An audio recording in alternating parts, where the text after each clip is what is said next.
Hari ini bersama Bobon Santoso. Terima kasih udah datang ke sini. Terima kasih Bang Radit. Lo banyak kontennya sekarang soal masak-masak ya, masak besar gitu-gitu kan. Dulu kan aneh-aneh tuh yang lo mandi pakai apa sih? Saus sambal. Saus sambal.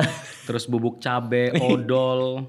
Udah nggak lagi tapi. Udah nggak lagi dan kayaknya udah nggak relevan kalau dilakuin sekarang ya. Oke. Lo waktu itu kenapa sih lo pengen itu emang buat view kah atau?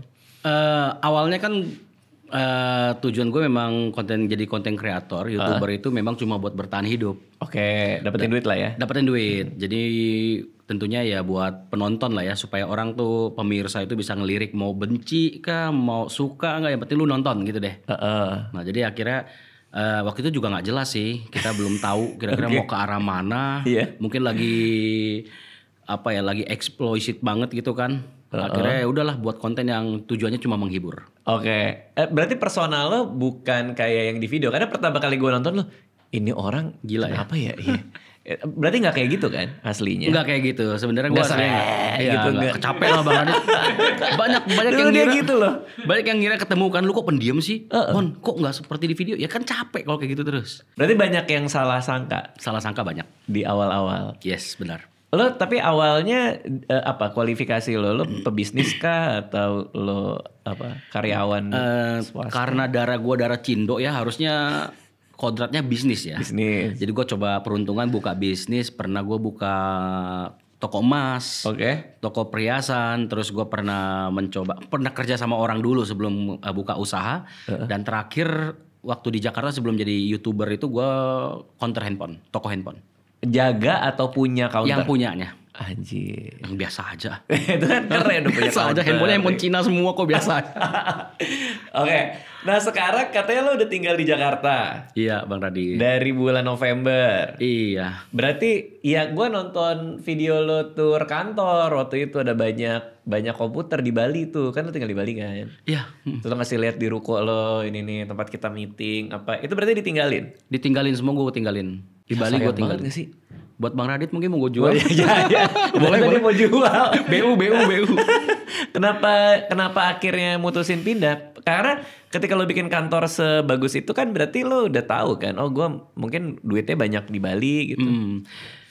Memang udah gue persiapin semua. Gue udah ada rumah, udah memang ada aset juga. Anak sekolah juga udah di sana. Kantor gue udah bangun dan 90% sudah jadi. Artinya tinggal di playstore, dicat lagi nih. Terus gue juga pokoknya udah bener-bener gue udah sediain semuanya. Cuma pas kayaknya teman-teman gue banyakan di Jakarta. Relasi juga banyakan di Jakarta. Contoh kalau misalnya lo mau hubungin gue dari Bali buat podcast, kita ketemu 1 jam 2 jam. Effort gue ini harus gue inep Bang Radit. Iya bener. Gue harus inep dan tim gue 1-2 hari itu gak ngapa-ngapain. Jadi kurang produktif. Oke. Tapi dengan kayak gini gue bisa ketemu 2-3 orang setiap hari. Oke. Teman-teman buat ngajak nongkrongnya juga lebih sering seperti itu. Jadi tujuannya memang buat kerjaan aja sih. Oke. Nah berarti yang di sana kehidupan sudah ditinggalin semua? Tinggal rumah. Bang Radit mau gak saya jual murah loh. Beneran mau jual ya lo ya? Beneran mau jual ini? Rencana mau jual. Rencana gue mau jual tanah yang ada kantor itu. Ini cocok nih. Cocok buat jadi promosi. Tapi berarti gue yang kesana dong. Nanti gue problemnya kayak lu. Ke Jakarta berapa meter? 600 meter persegi. Kan 6 are berarti kalau di sana kan. Iya 6 are gue mau jual dan setengah hasil penjualannya mau gue donasiin ke Papua. Mau bikin sekolah gitu. Mau bikin sekolah 600 meter persegi di daerah mana? Jimbaran Bawah yang persimpang 5 dekat McD KFC. Oke, udah siap nanti jualan. Harga boleh tau gak harga lo lepas? Harga gue mau lepas di 5M sih. Jadi 2,5 miliarnya bakalan gue bangunin sekolah di Papua. Di sana tuh 600 meter masih dapat 5M ya buat daerah situ ya? Sebenarnya itu udah ada bangunannya aja sih sebenarnya. Oh, nggak artinya masih relatif terjangkau kan kalau dipikir sama tanah Jakarta kan bedanya jauh juga ya? Iya, kalau di sini lebih mahal lagi. Lo pindah ke PIK apa nyewa apa? Gue nyewa semua, serba nyewa. Oh. Serba nyewa, kantor, rumah, semuanya serba nyewa. Kenapa? Karena lo masih mau ngeraba-raba, ini gue cocok nggak di Jakarta, makanya nyewa dulu. Karena duitnya terbatas ya, jadi makanya nyewa. Kalau duitnya ada mungkin udah beli rumah sih, udah cocok juga. Oh berarti udah cocok sama Jakarta? Sudah cocok, karena kan gue lahir Jakarta Bang Radit. Oh ternyata lo orang Jakarta. Gue orang Jakarta. Cuma di Bali itu kok bisa jadi hidup di Bali? Setelah usaha gue pilot, bangkrut, gue memilih untuk jadi konten kreator. Gue bingung waktu itu mau ngapain, modal udah dikit ya kan, udah nggak ada duit, anak udah lahir, masih beberapa bulan tuh. Istri gue coba sempat jualan kayak nasi kuning bareng istri gue waktu di Mangga Besar ya, gue tinggal di Mangga Besar. I see. Udah gitu akhirnya adik gue YouTuber, Ricky, dia konten kreator yang keliling-keliling waktu sama Next Carlos. Oke. Nah Next Carlos itu ikut dia waktu itu kan. Akhirnya setelah misi dia selesai, dia menetap di Bali. Ikut dong. Ya udah, tujuannya kan gue cuma buat bertahan hidup. Siapa tahu dari AdSense bisa ngasilin 2 juta, 3 juta, 4 juta, 10 juta, lumayan. Buat beli susu dan lain-lain. Ternyata Tuhan atur kita jauh lebih dari itu. Nah, lu masuk ke konten gitu. Nah, iya. Mandi apa segala macam. Itu kan berarti kan lu punya persona itu di YouTube. Yes. Sedangkan lu aslinya nggak kayak gitu. Aslinya enggak. Nggak kan? Kok bisa di YouTube jadi kayak gitu? Maksudnya apakah lu ada belajar acting kah? Atau lu dulu apa kan? Untuk jadi orang yang pendiam tapi di kamera kayak gitu kan? Berbeda. Ya. Ada pasti ada ilmunya nggak? Apa gimana tuh? Kalau waktu itu karena gue ngerasa gue harus totalitas. Karena ini gue kan orangnya kan nekunin ya. Jadi kalau misalnya gue lagi kerjain A ya gue tekunin terus.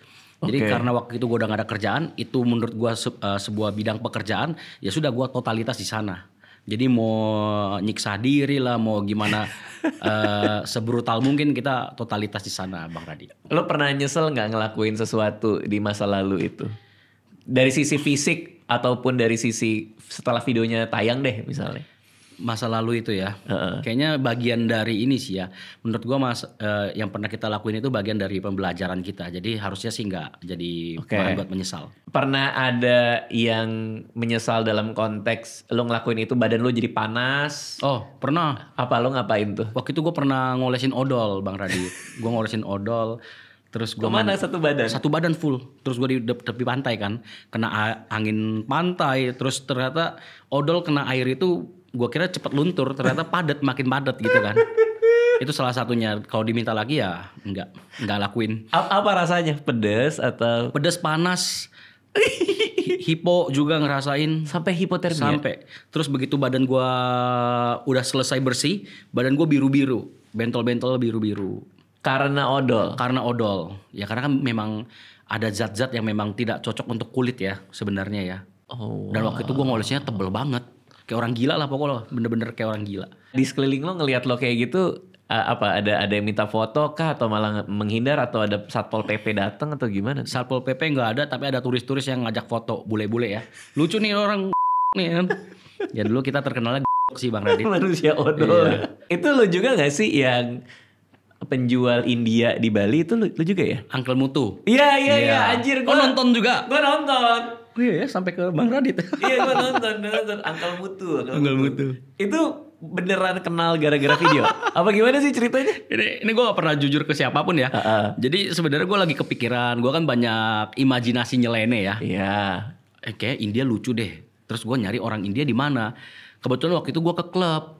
Ada Meksikola tuh, ketemu dia lagi joget-joget. Oh tau gak Meksikola joget-joget dia kan, sama kelompoknya kan. Orang India, wah ini cocok nih, gue deketin lah. Ternyata bisa ngomong bahasa Indonesia. Usut punya usut, ternyata orang Malaysia dia. Bukan orang India, bukan India asli sana, orang Malaysia. Orang Malaysia kan banyak yang India kan. Akhirnya mau nggak bikin konten yuk? Mau. Oke, bikinlah kita konten. Gua setting gini Uncle Mutu. Tapi kasihan sih. Jadi kalau dia di Bali itu keliling-keliling, bener-bener kan udah dikenalin banget sama orang. Uncle Mutu mana jualannya? Padahal dia dokter. Padahal dia itu dokter magang, bukan apa ya istilahnya dari Malaysia. Residensi. Oke, dari Malaysia itu lagi di sana pendidikan dokter. Di rumah sakit, salah satu rumah sakit di sana. Di sana masih di Bali atau? Di Bali. Oh di Bali. Di Bali. Dokter. Meksikola itu yang di pinggir jalan terus warna putih ya. Terus kalau misalnya malam suka ada warna-warni. Karena gue suka lewat tuh kalau pas masih di Bali. Iya. Terus yang ngantri itu sampai depan tuh. Iya. Meksikola, La Favela yang kurang lebih ngantrinya panjang ya kan. Iya. Itu si istri gue ngeliat. Sayang tuh namanya Meksikola. Terus gue ngeliat kayak. Duh rame banget orang pada joget-joget. Dari luar udah kelihatan. Iya. Nah lu lagi apa having fun aja di Meksikola? Iya lagi having fun aja. Oke. Akhirnya ketemu dia. Ini si Uncle Mutu ini lagi sama teman-temannya? Lagi sama teman-temannya. Dokter semua juga. Dokter semua? Dokter, komunitas dokter dari Malaysia. Oke, lo ngelihat. Nah itu yang lo bilang gue mau punya konten orang Malaysia. tiba-tiba kepikiran karena ketemu dia atau memang lo lagi nyari orang India tuh? Orang India ya. Memang gue pernah kepikiran konten itu, tapi gue harus nyari orang India nih. Gue tahan konten itu sampai bener-bener dapat orang India yang cocok. Kebetulan dia lewat, ya kan? Dia joget. lewat? Iya. Akhirnya kolaborasi lah kita, lucu sih. Lo bilangnya apa ke dia? Hai, lo introduce diri lo. Iya. Saya Bobon gitu. Bikin konten yuk. Gue kenalin diri gue kan, gue YouTuber. Tadinya pakai bahasa Inggris dengan pas-pasan Inggris gue kan. Inggris mabok-mabok lah gitu kan. Ternyata, boleh ini saya suka. Wah, bagus. Ternyata bisa. Ya? Karena orang Malaysia. Akhirnya bikin lah konten. Karena gue pikir tuh dagang beneran, lo gila, lo bener-bener lo. Gue selama ini pikir itu emang orang India random. Iya. Yang lo temuin di jalan lagi dagang. Dia tuh dagang apa ya? Dagang roti. Roti canai. Roti canai, bener. Roti canai. Teh tarik dengan ciri khasnya dia. Sebenarnya banyak konten gue yang memang tujuannya buat menghibur Bang Radit. Tujuannya sekali lagi banyak sekali penonton gue itu yang di atas 30 tahun yang sering nonton gue itu dia bilang, gue COVID tuh nonton lu bener-bener ngakak, bener-bener menghibur. Emang lucu sih. Termasuk settingan gue bikin es amer. Gue pernah bikin, ada temen gue settingin jadi pedagang es amer. Setelah videonya tayang ternyata banyak bermunculan orang jualan es amer. Karena jadi inspirasi. Bikin es amer. Sebelumnya gak pernah ada orang jualan es amer. Gak ada, karena kan gak segampang itu untuk jualan alkohol, apalagi keliling-keliling kan. Iya.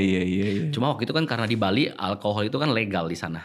Oh, alkohol legal kalau di Bali. Legal. Terus si Uncle Mutu berapa video? Tapi kok bisa dia natural banget ya? Natural ya, memang mungkin begitu ya. Mungkin Bang Radit mau nanti saya kenalin sama Uncle Mutu. Gak usah juga, cuma beli roti gue. Emang dia gak ada bakat acting, gak ada apa ya? Gak ada bakat acting. Kok bisa ya dia bener-bener kayak ngikut aja gitu. Iya. Dokter loh dia. Dokter. Dia sampai waktu itu dimusuhi sama teman-teman Malaysia yang ada di Bali. Sempat dikeselin karena dia teman-teman ini dari dia ya. Dia bilang teman-teman keturunan India yang ada di Bali yang serombongan dia ini ngerasa lu tuh justru memperjelek citra orang India Malaysia yang ada di Bali. Oke, jadi seperti itu dia. Karena dia jualan. Ya karena mungkin karena konten dia bareng sama gua seperti itu. Padahal kan tujuan cuma buat menghibur. Kalau di Malaysia sendiri kan memang ngeliat yang konten-konten kayak kita gini kan belum terbiasa. Mungkin lebih konservatif kan. Iya. Mereka kan. Iya, penonton Malaysia juga lebih enakan nonton YouTube kita, lebih banyak yang gila dan ya kan. Terus at some point akhirnya lo ngerasa bahwa gue gak mau konten yang ini, gue ke konten masak. Itu memang percobaan aja kah untuk sampai ke konten masak atau gimana tuh? Sebenarnya kan waktu itu gue bikin konten ngehibur yang tadi eksperimen iya. Jadi segmen gue ini banyak, ada segmen eksperimen masak-masak yang aneh. Terus ada yang settingan-settingan kayak tadi. Gue juga pernah kayak setting turis Jepang jualan roti goreng isinya makanan kucing, makanan anjing. Terus ada gue juga setting jualan BH goreng, itu kan nggak masuk akal. Nah, akhirnya gue kalau untuk makanan itu eksperimen itu gue masak yang nyeleneh, kayak misalnya tikus gue masak. Terus apalagi ya, banyak banget ya. Enggak, itu karena memang lo pengen yang aneh-aneh kan? Iya, pengen yang aneh-aneh.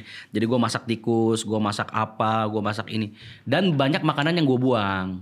Gue pernah eksperimen gimana rasanya masak 1 ekor kambing dengan 12 kilo atau puluhan kilo micin. Oh iya, gue lihat tuh. Tapi akhirnya setelah 1 ekor kan, setelah gue masak, gue makan gak enak. Akhirnya kebuang. Kebuang di situ gue ngeliat, wah sedih juga ya. Sedangkan di luar sana tetangga kita ini banyak yang gak mampu buat. Gak bisa makan. Iya, gak bisa makan. Waktu itu kan kena COVID ya kan. Di Bali kan terdampak sekali. Akhirnya wah kalau kayak gini kayaknya gak layak deh. Maksudnya kita harus berbuat lebih deh.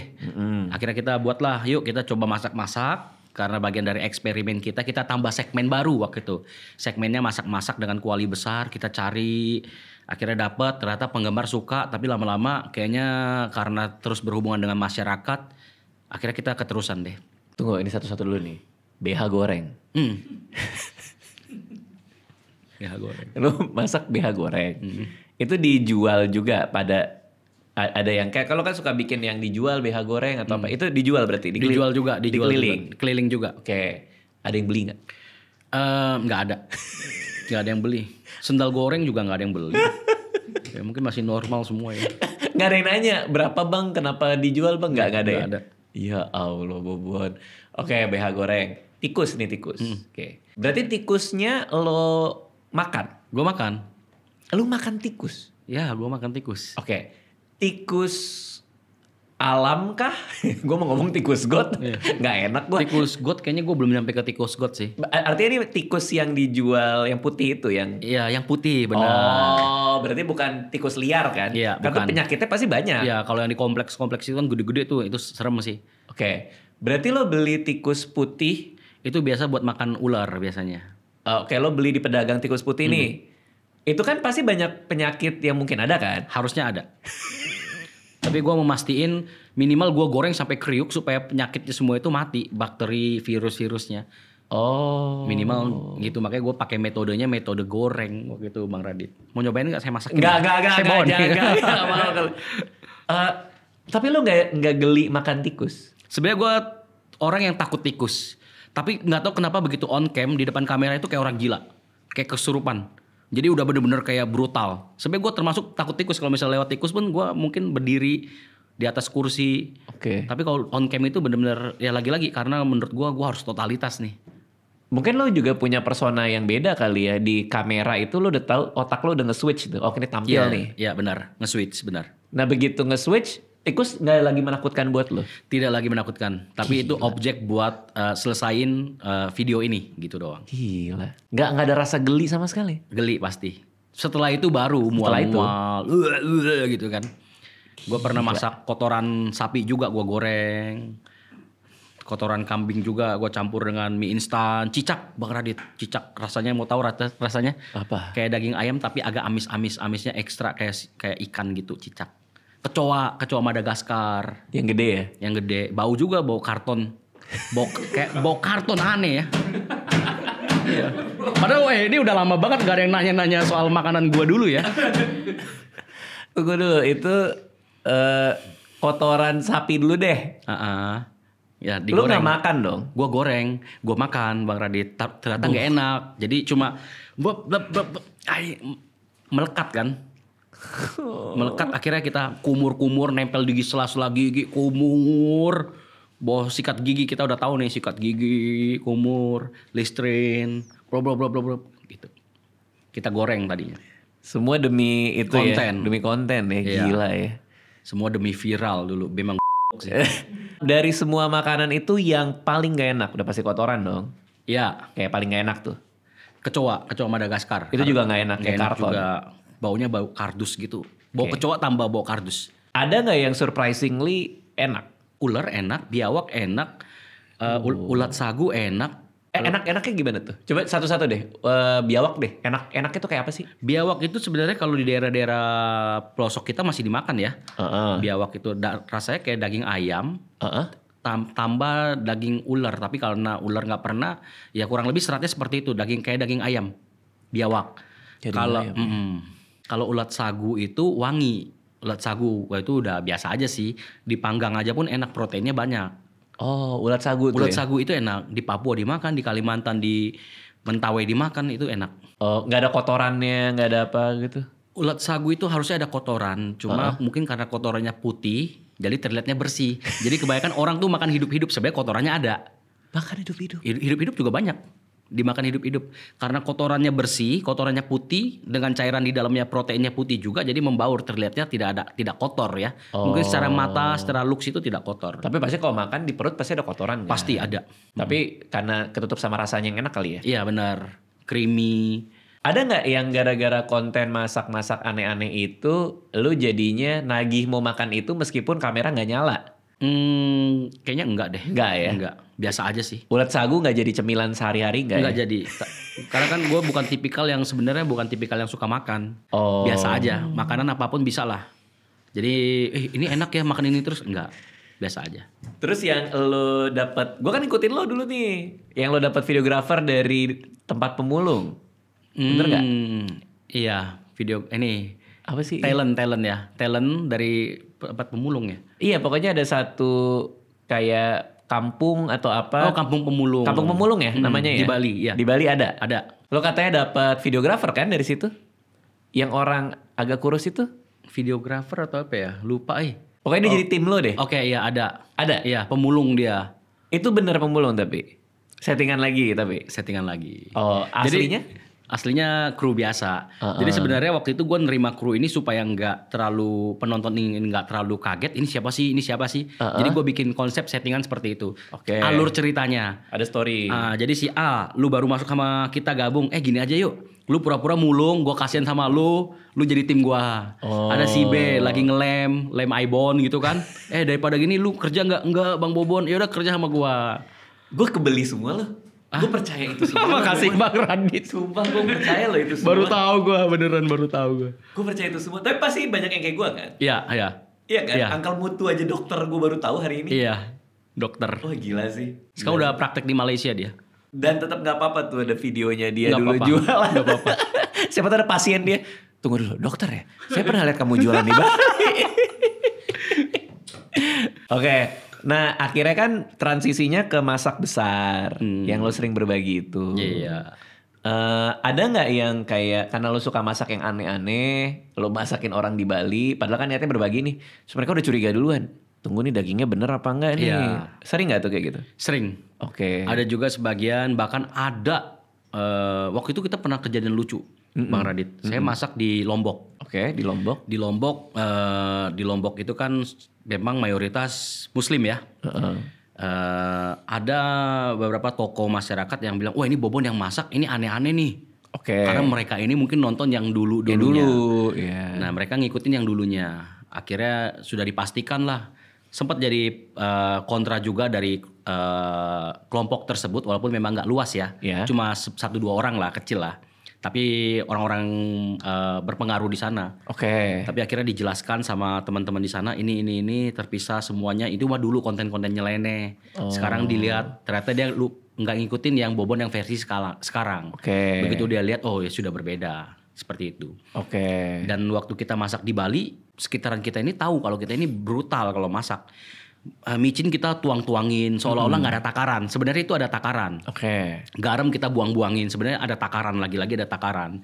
Tapi kembali lagi masyarakat tahu pas begitu makan rasanya tahu. Jadi kalau kita benar-benar masak besar buat berbagi itu sudah pasti kita pikirkan sampai detail-detailnya. Jadi nggak sembarangan. Bukan seenaknya ya. Bukan seenaknya. Walaupun kelihatannya kayak gitu benar. kan. Karena kalau misalnya kita udah masak besar nggak seru, nggak rame gitu kan kayak orang nonton bosen ya. Oke. Namanya masak-masak kan cuma gitu-gitu doang. Oke. Jadi memang harus ada gimmick-gimmick itunya. Pernah nggak ada yang ribut-ribut tuh kayak kan siapa waktu itu ada yang masak gede juga terus katanya makanannya diambilin apa segala macam. Itu lo pernah ngalamin nggak yang kayak gitu? Kayak gitu gue nggak pernah ngalamin. Oke. Karena sebenarnya orang malah nungguin ya, malah jadi sungkan ya. Iya, kita ya pastinya kita harus benar-benar bisa memastikan kondisi lapangan di sekitar ya. Kita tuh udah harus kerja sama tim, jadi memang nggak bisa jalan sendirian. Untungnya kita udah punya tim yang lumayan solid, bagaimana mengatur crowdednya manusia, masyarakat, ya kan antri-antrian. Nah jadi hal-hal kayak gitu bisa kita cegah sih. Berarti nggak pernah ada rusuh tuh? Nggak pernah yang ada rusuh, tapi kalau ada rusuh pun kita nggak bakalan tampilin ke kamera. I see. Nggak bakalan kita publikasi karena ya tentunya bakalan merusak citra tempat tersebut ya. Iya. Misalnya RT tersebut lah, kelurahan tersebut lah, orang tua tersebut lah. Iya. Dan kita nggak tahu juga kondisi mereka kan. Siapa tahu lagi lapar, lagi desperate juga kan? Kita nggak paham juga kan. Sebenarnya dorong-dorongan ya ada lah pasti namanya kita kalau udah nunggu-nungguan panas-panasan ya kan. Ada yang memprovokasi ya ada. Tapi ada itu provokasi. Ada, tapi sering kita tidak tampilin ke kamera. Kita cut untuk menjaga nama baik tempat tersebut. Pernah nggak ada yang provokasi terus akhirnya lu bilang udah lo nggak usah kita kasih deh kalau kayak gitu, ini mah nggak sesuai nih gitu. Provokasi terlalu brutal sih nggak pernah ya Bang Radit, yang benar-benar sampai ke jalur ekstrim nggak pernah. Tapi kita selalu kasih tahu nih dengan nada bercanda. Masyarakat kita sebenarnya kan gampang, kita pendekatannya dengan hati to hati ya, hati ke hati, jangan benar-benar keras. Ya sambil bercanda, pokok siapa yang dorong-dorongan, siapa yang gini-ginian nggak kita kasih ya, pokok tandain nanti nih. Tapi masyarakatnya ngerti, kita tegas tapi juga ngerti kalau kita ini bercanda seru-seruan. Iya. Jadi mereka pasti ngikutin, kita nggak pagi ya nanti ya. Gue pengen tahu soal logistiknya. Jadi kalau lo masak besar di sebuah daerah, apa yang dilakuin dulu? Lo ngedata tempat yang mau dikunjunginya itu gimana, memilih RT-nya gimana, itu seperti apa? Coba dengan kalau misal kita masak di daerah pulau luar ya. Oke. Misal gue di Jakarta, gue diminta masak di Palembang nih. Oke, Palembang. Oke, pertama tentunya gue butuh orang lokal, koordinasi dengan orang lokal di sana. Lebih bagusnya tim kita ada survei tempat pertama. Oke, Tapi dikirim karena dulu. ya dikirim dulu. Tapi karena misalnya jaraknya jauh, kita bisa mengutus perwakilan yang ada di sana. Misalnya gue dengan event tertentu, ya mereka yang akan memetakan nih. Jadi kita masak di sini, kekuatan masaknya berapa buat berapa ribu orang. Wow. Nah, setelah itu step by step kita pelajari tempatnya.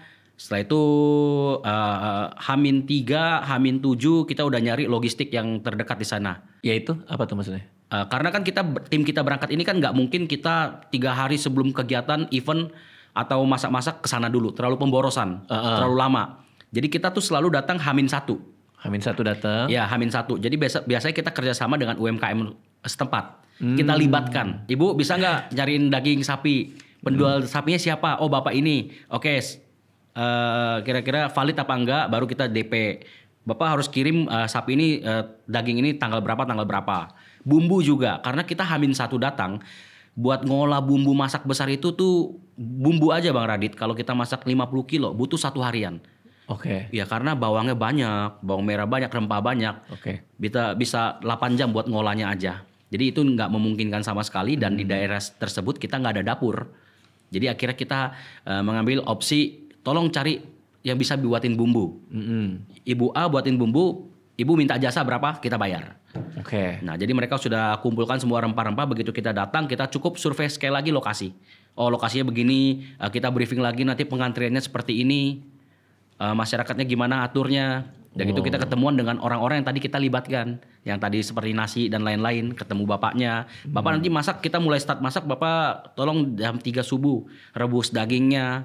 Nanti kita kirim di lokasi jam 7 pagi. Jadi kita benar-benar koordinasi yang paling utama. Koordinasi sama RT-nya juga, sama yang ininya lah ya.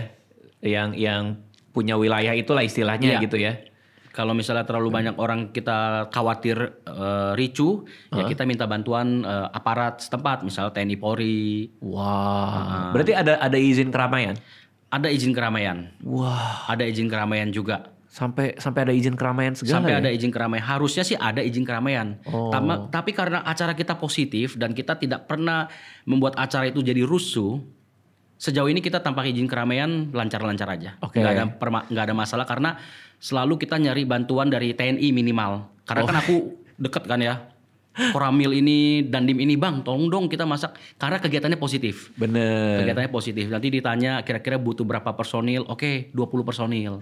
Katakanlah lo masak di satu kota tuh untuk berapa orang lah? Misalnya berapa? 1.000 biasanya? 1.000. 1.000. Tapi kan kita nggak bisa ngontrol berapa banyak yang datang di hari H kan? Ya. Gimana caranya lo bisa membatasi bahwa ini tuh hanya 1.000 nih yang kebagian? Itu tidak bisa kita batasi. Oh, nggak dan bisa. sering terjadi. Makanan habis 50% lah. 50% sering terjadi makanan habis, masyarakat masih ada. Tapi itulah bagaimana cara kita treatment masyarakat yang mungkin nggak dapat makanan. Iya.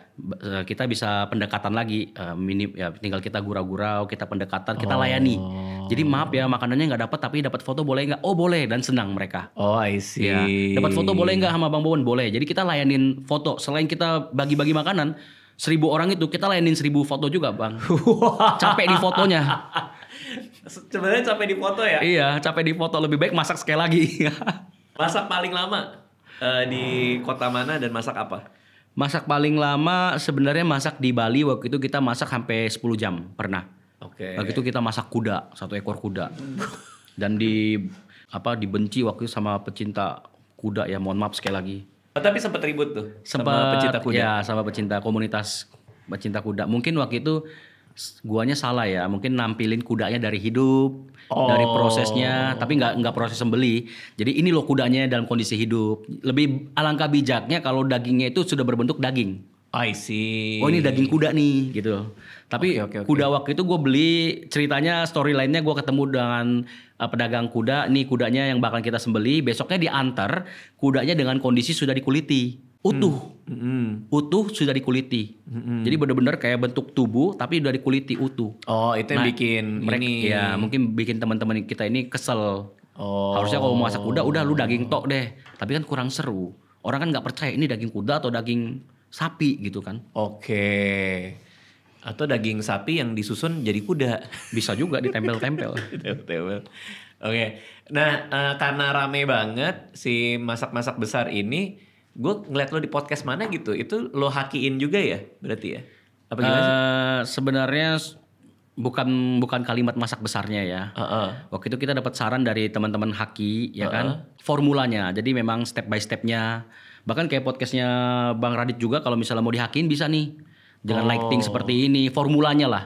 Atau naskahnya, lebih ke naskahnya. Itu kan kalau kayak game show, itu setahu gue memang ada beberapa game show yang formatnya, itu berarti format kan? Formatnya bisa dihak ciptakan. Iya. Berarti kalau yang lu daftarin itu bukan nama masak besar, tapi format bermasak di dalam panci itu, di kuali itu. Di dalam kuali besar itu, formatnya. Oke. Buku panduannya seperti itu. Didaftarin. Yang benar bisa itu ya? Bisa.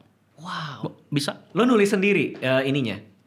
Bahwa yang daftarkan adalah panci besar, kompor gitu. Gue daftarinnya kayak misalnya waktu itu di dua kelas, kategori. Dua kategori. Satunya itu sebagai ya termasuk sebagai naskah. Jadi di sana itu lumayan detail. Jadi kayak buku panduan Bobon settingannya kualinya seperti ini, diameternya begini. Bobon akan melakukan kuali itu daging-daging di atas kuali dengan posisi seperti ini. Lalu akan memasak, durasi masaknya berapa, masyarakat mengantrinya bagaimana, masyarakat menontonnya itu bagaimana. Jadi itu kayak buku panduannya. Tapi bukan masak besarnya. Kalau Bang Radit sekarang masak besar ya is oke, nggak masalah. Tujuan gue kenapa kayak gitu? Karena gue nggak mau disalahgunakan orang. Belajar dari kasus yang kemarin-kemarin sempat viral. Apa tuh? Yang mana tuh? Yang rame di sebuah kota itu ya? Iya. Oh iya. Jadi gue pengen masak besar ini bener-bener pelayanan buat masyarakat gitu loh. Lu mau masak besar oke, tapi bener-bener tujuannya kan buat masyarakat. Karena kan melibatkan banyak sekali bahan masakan. Jadi jangan cuma buat tujuan buat konten doang. Karena buat konten doang buat nyari viewers doang kan bisa digunakan gitu aja. Soalnya kalau di kita kan kita lumayan banyak memproteksi haki ya. Kayak contohnya semua digital download stand up comedy gue itu gue daftarin kontennya bahkan. Jadi kita ngirimin file file videonya deal ya. Waktu itu ya kita kirim. Waktu itu masih CD ya. Kita burn di CD, tapi sekarang udah dikirim digital belum? Oh, sekarang udah digital. Kita kirim jadi satu materi stand up comedy itu terproteksi. Berikut judul-judulnya, cerita sialku, cerita apa yang sekarang paling baru kan cerita anehku, itu merek dan judulnya juga kita proteksi. Nah, ini nih menarik nih karena kalau ini kan lebih ke format kan. Nah, berarti kalau misalnya ada YouTuber bikin konten masak di kuali besar, itu masuk yang lu proteksi juga berarti ya? Dia masak aja gitu misalnya. Kalau masak aja harusnya enggak. Ini harus lebih ini sih, harus lebih lagi didetailin lagi, dibedah lagi sih. Oh, dia tuh ngapain gitu? Iya, benar. Sama nggak sama gue gitu? Iya, benar. Ada nggak yang mencoba menyalahgunakan dan akhirnya karena lo punya proteksi ini, lo bisa tanggulangi gitu? Sempat ada yang coba nggak atau? Sampai sekarang nggak ada sih ya. Tujuannya kan memang supaya lu masak besar itu nggak cuma bikin konten, tapi bener-bener lu harus bertanggung jawab nih. Karena menurut gue itu masak itu kalau misalnya kita cuma ngejar views, cuma buat seru-seruan doang, itu bisa berbahaya sekali. Sangat berbahaya. Karena kan kita masak di publik ya. Iya. Kalau misalnya kita nggak suka sama orang bisa diracunin. Oh iya, itu benar. Iya, bisa dikasih tetesan racun, dan itu kalau misalnya keracunan itu bukan 1-2 orang, bisa ribuan orang kena. Itu yang pengen kita tuh jangan sampai, maksudnya lu kalau mau masak tapi bener-bener dari A sampai selesai nih, sampai Z nih, sampai nyuci kualinya pun, sampai bener-bener bersihin lokasi. Nah kan banyak juga yang udah habis masak kotor. Ya mereka tinggal pergi aja. Jadi kan tanggung jawab kita semua. Iya, karena akhirnya nanti begitu lo mau ke tempat yang sama, udah keburu. Yang kemarin kan gini, si Bobon juga paling kayak gini gitu ya. Iya, nanti ini kan gara-gara ribut nih. Kemarin ribut, ya pasti ini udah ribut juga nih. Seperti itu. Jangan kesannya nanti jelek. Kayak stand up comedy lah ya. Anak-anak stand up contohnya ada satu yang bermasalah, jangan sampai semua yang stand up juga dikirain satu rombong gitu loh. Nah, berarti sekarang dengan kepindahan ke Jakarta, ini lo apa? Project lo apa aja nih? Sekarang lagi apa aja yang mau dikerjain? Project gua paling masih ini aja sih Bang Radit, masih gini-gini aja ya. Oke, bikin konten terus. Iya, bikin masak konten, besar. masak besar, menjadi wadah lah ya. Oke. Menjadi wadah buat saudara kita bisa bersuara gitu Oke. di platform kita ini. Apa tuh maksudnya gimana tuh? Lo ada program yang menghadirkan orang-orang lain atau gimana maksudnya itu? Iya, gua cuci dosa ya. Oke. Karena kan dulu kan gua brutal sekali. Banyak Brutal. orang yang jadi gara-gara gua kan. Apalagi dulu kan gua alkohol banget kan. Iya. Anggur gitu-gitu kan. Amer. Akhirnya Amer. Nah, jadi sekarang gua punya kayak misi gua kuali merah putih. Apa tuh? Kuali merah putih ini dimana masak kita bawa ke daerah-daerah terpencil pelosok. Yang I kayak see. ke Papua. Oke. Bang Radit mungkin nonton yang di Papua nggak? Gua lihat ini Oke. Papua ada potongan-potongannya juga mampir di FYP gua. Jadi gua masak-masak di Papua, masak-masak di Kalimantan, bentar lagi di NTT, pokok daerah-daerah 3T yang benar-benar masyarakatnya kita nggak tahu. Begitu kita nyampe di sana, ternyata ada ya masyarakat seperti ini. I see. Jadi benar-benar yang tersembunyi, terisolasi. Kalau kita nggak ke sana, bukan kita sendiri yang nggak lihat, kita semua nggak akan tahu ada keberadaan saudara kita. Ternyata di NKRI ada yang seperti ini. Apa yang membuat lo terketuk buat ke daerah-daerah itu? Lo ngelihat sesuatu kah? Atau lo ngelihat video lo yang lama? Kayaknya gue harus cuci dosa kayak lo bilang tadi. Itu lebih kemana tuh? Semua kayak ngalir aja ya. Waktu itu kan memang gue karena masak-masak, terus suka berbagi. Yang awal kan pekerjaan ya, totonya jadi hobi. Udah jadi hobi, yuk kita lihat saudara kita yang lebih pasti banyak nih di Indonesia yang lebih kasihan, yang membutuhkan bantuan kita. Akhirnya kita bawa ke pelosok. Nah, lo ke Papua, lo masak-masak, itu ada yang ini nggak? Ada yang membuat cara pikir lo berubah nggak setelah lo mampir ke daerah-daerah Ya. yang belum pernah lo datengin ini? Ada dan Menjadi membuat lo gimana sekarang? gue ke Papua itu cara berpikir gue udah berubah sekali. Jadi gue ngeliat ternyata problem di Indonesia kita ini banyak yang ada di lapisan tertentu yang nggak pernah naik. Oke. Jadi ada beberapa ini nih ya, di lapisan-lapisan yang bener-bener nggak pernah naik di permukaan dan bahkan kalau mau naik di permukaan mungkin di tanda kutip dipendam. Oke. Ini supaya masalah ini clear nih, nggak kelihatan nih. Oke.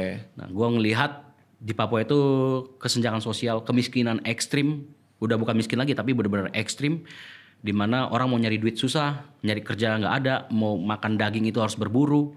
Kita ngelihat Indonesia 50 tahun, 75 tahun yang lalu di sana, Oke. sangat-sangat brutal.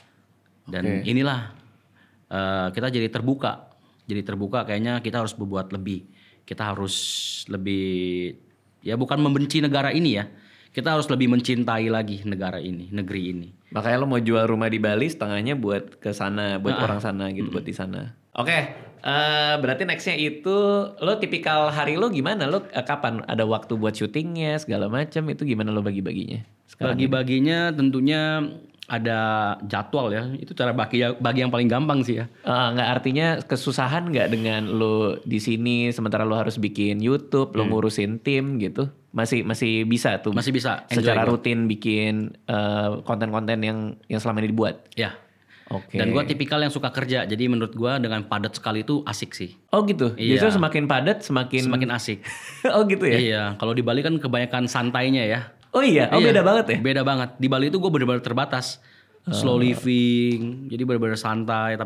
Dan itu membuat gue stres malah. Oh gitu. Iya, harusnya gue nggak begini, gue bilang. Gue harusnya tuh lebih gila lagi gitu loh. Makanya dengan pindah ke Jakarta, ya alhamdulillah seneng. Padahal banyak orang Jakarta yang mau pindah ke Bali karena lebih santai ya. Iya, Tapi kalau lu sebaliknya makan kayak gue gak bisa sesantai ini gitu ya. gue nggak bisa sesantai ini. Buat tipikal pekerja mungkin mencari santai di sela-sela pekerjaan ya, why not? Namanya buat pekerja kan. Tapi kalau buat kayak kita gini yang harus menjadikan kita seorang kepala, jadi seorang atasan ya kita nggak bisa dalam mode santai. Tapi Kalau lo kayak kita nggak bisa. Ngambil waktu libur seminggu sekali kah atau lo padetin aja tuh? Gue padetin aja. Wah, Gua gak ada padetin. libur. Libur ya sebenarnya secara fisik sih kelihatan libur ya. Tapi kan kepala mikir iya, terus. kepala mikir terus. Secara fisik doang paling liburnya. Ya itulah ya bro, kalau udah masuk ke dunia konten ya, Iya, Bang Radit. nggak bisa tuh. Gue juga bingung gue. Bingung ya? Nggak bisa off gitu tuh nggak bisa. Iya, benar. Karena lo begitu buka IG aja, begitu YouTube aja, mode lo, kepala lo langsung kayak apa bikin konten yang kayak gini ya gitu Iya, kan? benar. Mau kita liburan ke Jepang pun kalau di sana tetap aja ngeliat-liat, ini harus kayak gini, harus kayak gini. Ini justru liburan kelamaan nih. Protes kita ke istri kan, kok 7 hari harusnya 3 hari ini gitu kan. Sama lagi. Oke. Boban terima kasih udah mampir ke sini. Terima kasih Bang Radit. Good luck buat semua kontennya. Terima kasih. Thank you semua.